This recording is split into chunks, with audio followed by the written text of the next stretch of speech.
Here are the top stories of the news. Obi declares readiness to die for Nigeria in face of the country's worsening security crisis. Court of Appeal suspends execution of party deregistration judgment. And on the foreign scene, doubts amidst US-Iran interim deal to end war with warnings that shipping and energy exports could take weeks to recover. Good afternoon and welcome to Spring News at 12 on Western Spring Television. I am Femi Ojo. The 2027 presidential candidate of the Nigerian Democratic Party, NDC, Peter Obi, has declared his readiness to die for Nigeria, stating that genuine leadership demands the ultimate sacrifice in the face of the country's worsening security crisis. The former Anambra State governor spoke in a recent interview on Tuesday and was asked what he would do as commander-in-chief to rescue kidnapped school children held in the bush, address the beheading of teachers, and respond to the killing of senior military officers, including generals. Although he did not outline specific operational strategies, Obi stressed the need for commitment and decisive leadership. He recounted how during his tenure as Anambra's governor, notorious kidnappers were forced out of the state. Obi directly said he was ready to die for Nigeria. The remarks come amid persistent banditry, kidnapping for ransom, and attacks on schools and security personnel across several parts of Nigeria. I'm going to talk with everybody. If you make me will you negotiate with criminals? Will you negotiate with bandits? Rufai, uniting the country. Anybody who wants peace, I will talk with him. I will negotiate with him. Anybody who wants war, will go to war. So you will negotiate with criminals and bandits? Remember, Rufai, I will discuss with anybody who wants peace. Anybody can say, I've changed. I want peace. I was lecturing doing a lecture in Summit Church on Saturday. I told them how I visited a university in America where the entire faculty is people who came out from prison. From the dean of the faculty, who told me he spent 28 years in prison, to the registrar, who told me he spent 25 years. All the professors there spent years in prison for one offense or the other. So if you say you want to change and be part of this new Nigeria we're trying to build that is possible, yes. If you don't want to be part of it, well, we have reached a point where we have to tell ourselves the truth. If people have decided we can no longer have a peaceful country, that's why I said I will unite the country. I will make sure that nobody is left behind. No tribe is left behind. There will be inclusiveness. We'll show love. We'll show care for everybody. In Oyo State, Governor Seyi Makinde has assured residents that the abducted school children and teachers will be rescued, saying the government is doing everything possible to secure their release. The governor gave the assurance while addressing social media influencer Very Dark Man and other protesters at the Oyo State Government House in a video circulating online today. Speaking on the incident, the governor said he was personally distressed by the abduction, noting that the victims, who include nursery and primary school pupils, had been in captivity for over a month. He explained that he could not disclose details of the ongoing security operation due to its sensitive nature, but stressed that efforts were being made to ensure the safe return of the victims. Governor Makinde further assured residents that every effort was being made to avoid casualties during the rescue mission. Or do anything for themselves.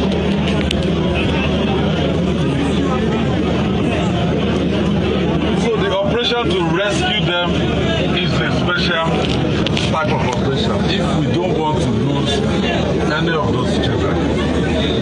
I give you the assurance that I, as the governor of Oyo State, by God's grace, will bring out those our children. They are talking to us. Here in Osun State, the police command has apologized to the Secretary of the Nigerian Union of Journalists, NUJ, Osun State Council, Olalekan Akintoju. following his unlawful arrest and detention by police operatives. The apology was conveyed by the Police Public Relations Officer, DSP Abiodun Ojalabi, on behalf of the Commissioner of Police, Mr. Ibrahim Gultan, during a live program on Rave 91.7 FM. DSP Ojalabi also said the police operatives who conducted the raid were being investigated. Mr. Akindoju is also the head of news and current affairs at Rave 91.7 FM, and WSTV was arrested at his residence in Oshobo in the early hours of Thursday, June 11, 2026, by armed police operatives.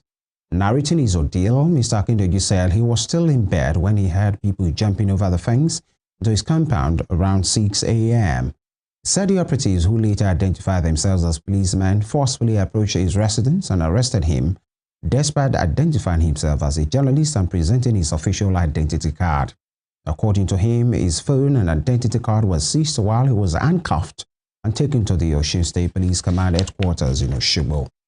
Akindoju stated that he was detained for several hours before being released after interventions from colleagues, the NUG and other stakeholders.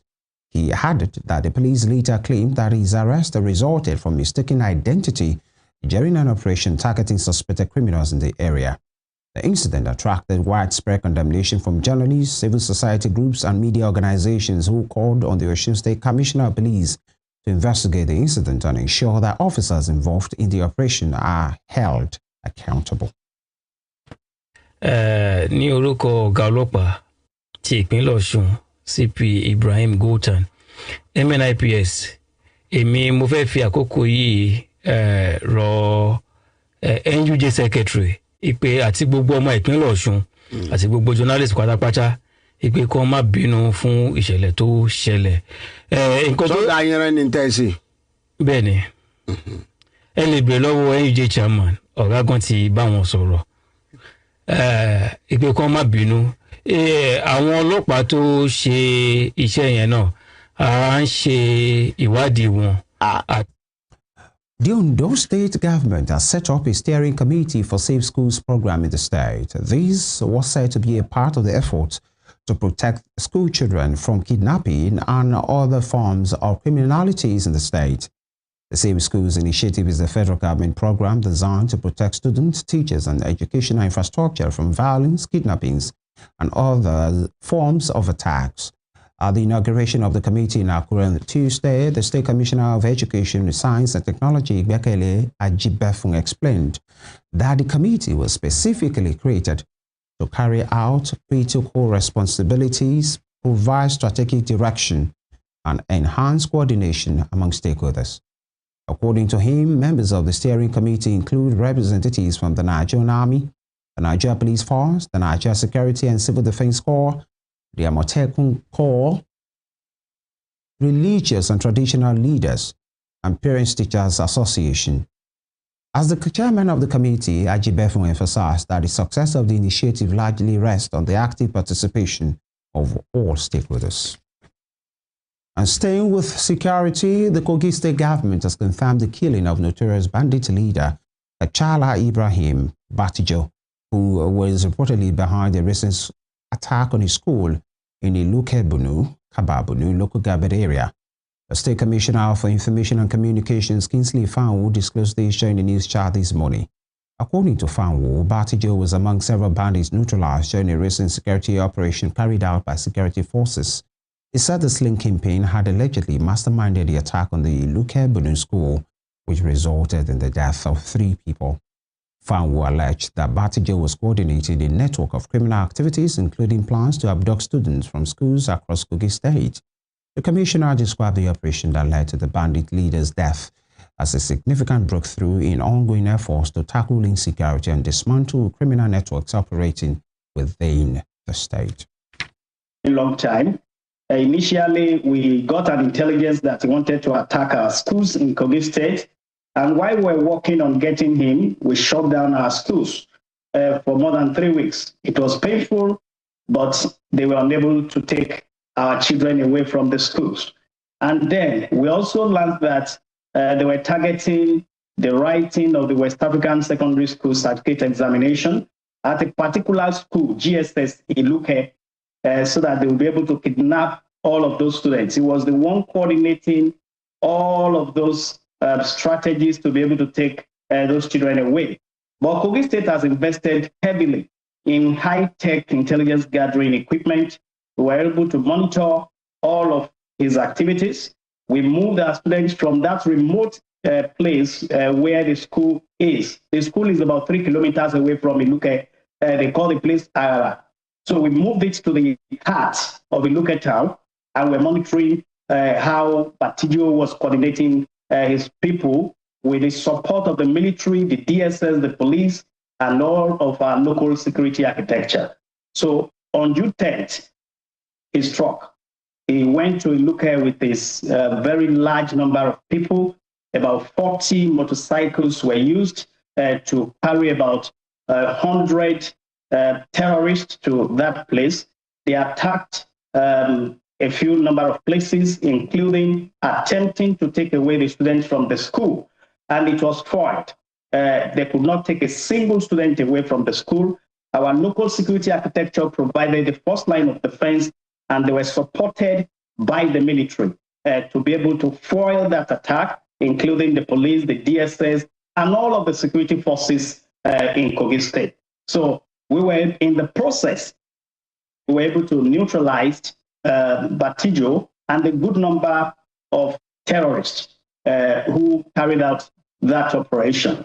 It was quite successful. As I speak, more than 15 to 20 bodies have been found of the The federal government has secured approximately 150 convictions within the first 2 days of its latest phase of mass terrorism trials. Attorney General of the Federation and Minister of Justice Lateef Fagbemi disclosed these on Tuesday. Fagbemi made the disclosure while speaking with journalists at the Federal High Court in Abuja, where the trials are being conducted simultaneously before 10 judges of the court. The AGF said the current phase, which commenced on Monday, had already recorded about 160 trials, leading to roughly 150 convictions on its first day alone. He added that proceedings on Tuesday brought approximately 300 cases before the courts, with another 84 cases expected to be concluded before the close of the day. Fagbemi appealed for patience from members of the public as the exercise continues, stressing that the initiative reflected the government's commitment to justice, accountability, and the rule of law. The National Security Advisor Nuhu Ribadu and President of the Senate Godswill Akpabio on Tuesday called for the deployment of modern technology and stronger regional cooperation to strengthen Nigeria's border security architecture and address growing security threats across the country. They made the call at the opening of the 15th National Security Seminar organized by the Alumni Association of the National Defense College in Abuja. Represented by the Director of Policy and Strategy at the Office of the National Security Advisor, Yazid Bemudu, the NSA said Nigeria's territorial integrity and national stability were closely tied to the effectiveness of the border security framework. He noted that while Nigeria's extensive land and maritime borders facilitated trade, regional integration, and socio-economic development, they also exposed the country to threats including terrorism, arms trafficking, smuggling, human trafficking, irregular migration, and other forms of transnational organized crime. According to him, weak border governance creates vulnerabilities that can be exploited by criminal and terrorist networks, thereby undermining national security and development efforts. Meanwhile, the Kwara State Governor Abdulrahman Abdulrazak has raised fresh concern over the rising incidence of drug abuse among young people, warning that the trend poses a growing threat to public health, security, and the future of the state's youth population. The warning came on Tuesday in Ilorin, the state capital, at the Anti-Substance Abuse Program Stakeholders Conference organized by the MTN Foundation to mark the 2026 International Day Against Drug Abuse and Illicit Trafficking.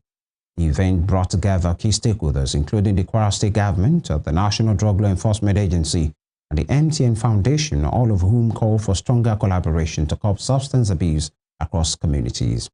Abdulrazak, who delivered the keynote address, described drug abuse as a multi-dimensional challenge affecting health systems, social stability, and economic productivity. He warned that evolving drug trafficking networks and increased access to synthetic substances were making young people more vulnerable, urging innovative and coordinated interventions. You're watching Spring News at 12 on Western Spring Television. We'll be right back after this break. Please stay with us.